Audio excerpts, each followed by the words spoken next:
ಸ್ವಾಗತಿಸ್ತಾ ಈ ಪತ್ರಿಕಾಗೋಷ್ಠಿಯಲ್ಲಿ ನಮ್ಮ ನ್ಯಾಷನಲ್ ಕೋಆರ್ಡಿನೇಟರ್ ಅಂತ ಗೋಪಿರಾಜ್ ಅವರಿದ್ದಾರೆ,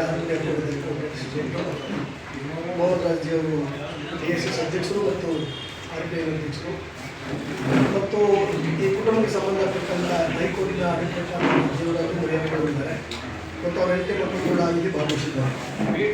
ಇವತ್ತಿನ ಪತ್ರಿಕಾಗೋಷ್ಠಿಯ ಉದ್ದೇಶ ಏನು ಅಂತ ಹೇಳಿದ್ರೆ, ಯಲಹಂಕ ಪಕ್ಕದಲ್ಲಿ ಚೊಕ್ಕನಹಳ್ಳಿ ಅಂತ ಭೂಮಿ ಒಂದು 30-40 ವರ್ಷಗಳ ಹಿಂದೆ ಪಾಟೀಲ್ ಮತ್ತು ಅವ್ರ ಪತ್ನಿ ಕೃಷ್ಣ ನಡೆಸೋವಾಗ ಲೀಸ್ಗೆ ಅಂತ ತಗೊಂಡು ಅನಿಂದ್ಯವಂತರ ಹತ್ರ ಅದನ್ನ ಹಂಗೆ ರಿಜಿಸ್ಟ್ರೇಷನ್ ಅಂತ ತೋರಿಸ್ಬಿಟ್ಟಿದ್ರು.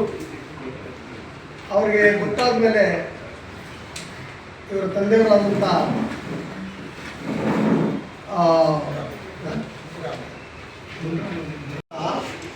2018ರಲ್ಲಿ ಮುಸ್ತಾಫಾ ಮತ್ತು ಸ್ಟೀಫನ್ ಅವರಿಗೆ ಆ ಜಾಗನ ಮಾರಿಬಿಟ್ಟಿದ್ದಾರೆ. ಅವರು ಕೂಡ ಪಂಚಾಯತಿ ಕೊಡೋಕ್ಕಾಗಿಲ್ಲ.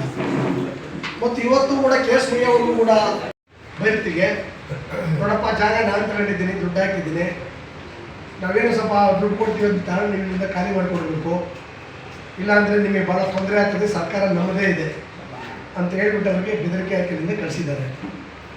ಸರಿ, ಅವರು ಕೇಸ್ ಕೊಡೋದು ಬೇಡ, ದುಡ್ಡರ ಮೇಲೆ ಅಂತ ಯೋಚನೆ ಮಾಡ್ಕೊಂಡು 10,000 ಕೋಟಿ ಸಂಪತ್ತು ಅವ್ರದ್ದಿದೆ, ಅದು ಸಾಲದು ಅಂತೇಳಿ ಈ ದಲಿತರ ಭೂಮಿನ ಹೊಡೆಯೋಕ್ಕೆ ನೋಡಿ. ಅವ್ರ ಮಕ್ಕಳ ಪಾಪ ಲಾಭ ಓದಿದ್ದಾರೆ, ಗ್ರಾಜ್ಯುಯೇಟ್ಸ್ ಇದ್ದಾರೆ, ಅವ್ರು ಎಳೆಯ ಇದ್ದಾರೆ, ಇವರು ಹೈಕೋರ್ಟ್ ಅಡ್ವೊಕೇಟ್ ಇದ್ದಾರೆ. ಈ ಬೇರು ಮಾಡಿದಿರ ಭಾಳಷ್ಟು ದೌರ್ಜನ್ಯವನ್ನು ಮಾಡಿದ್ದಾರೆ.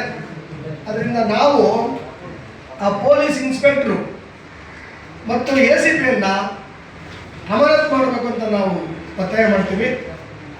ಮತ್ತು ಬೈರ್ತಿ ಬಸವರಾಜ್ ಈ ಥರ ಬೆಂಗಳೂರು ಸುತ್ತಮುತ್ತ ಭಾಳಷ್ಟು ಭೂಮಿಗಳನ್ನು ಲೂಟ್ ಮಾಡಿದ್ದಾರೆ. ಲೂಟರ್ಸ್ ಇವ್ರು ಹೇಳೋದು ಸಮಾಜವಾದ ಸಿದ್ಧಾಂತನ ಮಾಡೋದು ಈ ಥರದ ಅಲ್ಕ ಕೆಲಸಗಳು. ಅದರಿಂದ ಸಿದ್ದರಾಮಯ್ಯನಿಗೆ ಏನೋ ಮಾತಿನ ಬಗ್ಗೆ ನಿಗಾ ಇದ್ದರೆ, ಕಾನೂನಿನ ಬಗ್ಗೆ ಗೌರವ ಇದ್ದರೆ, ಅಥವಾ ದಲಿತರ ಬಗ್ಗೆ ಏನೋ ಅವ್ರಿಗೆ ಗೌರವ ಇದ್ದರೆ, ಈಗಾಗಲೇ ಆಲ್ ಇಂಡಿಯಾ ಬಹುಜನ್ ಸಮಾಜ್ ಪಾರ್ಟಿಯ ರಾಜ್ಯಾಧ್ಯಕ್ಷರಾದಂಥ ಮರ್ಸನ ಮುನಿಯಪ್ಪ ಸರ್ ಅವರು ತಮ್ಮನ್ನು ಉದ್ದೇಶಿಸಿ ಮಾತನಾಡಿದ್ದಾರೆ. ಈ ಸಿದ್ದರಾಮಯ್ಯನವರ ಸರ್ಕಾರ ಏನು ನಾನು ಅಹಿಂದ ಪರವಾಗಿದ್ದೀನಿ ಅಂತ ಹೇಳ್ತಕ್ಕಂಥ ಸಿದ್ದರಾಮಯ್ಯನವರು SCಗಳ ವಿಚಾರ ಬಂದರೆ ನಾನೇ SC ಅಂತ ಹೇಳ್ಕೊಳ್ತಾರೆ.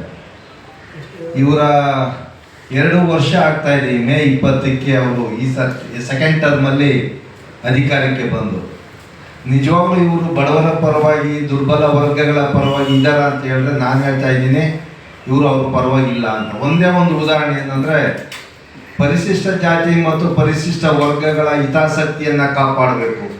ಅವರ ಭೂಮಿ ಆಗಿರ್ಬೋದು, ಅವ್ರ ಸರ್ವಿಸ್ ಮ್ಯಾಟ್ರ್ ಆಗಿರ್ಬೋದು, ಯಾವುದೇ ವಿಚಾರ ಬಂದರೆ ಅದನ್ನು ಕಾಪಾಡೋದಕ್ಕೆ ಒಂದು ಆಯೋಗ ಇದೆ. ಆಯೋಗಕ್ಕೆ ಇವರು ಬಂದರೆ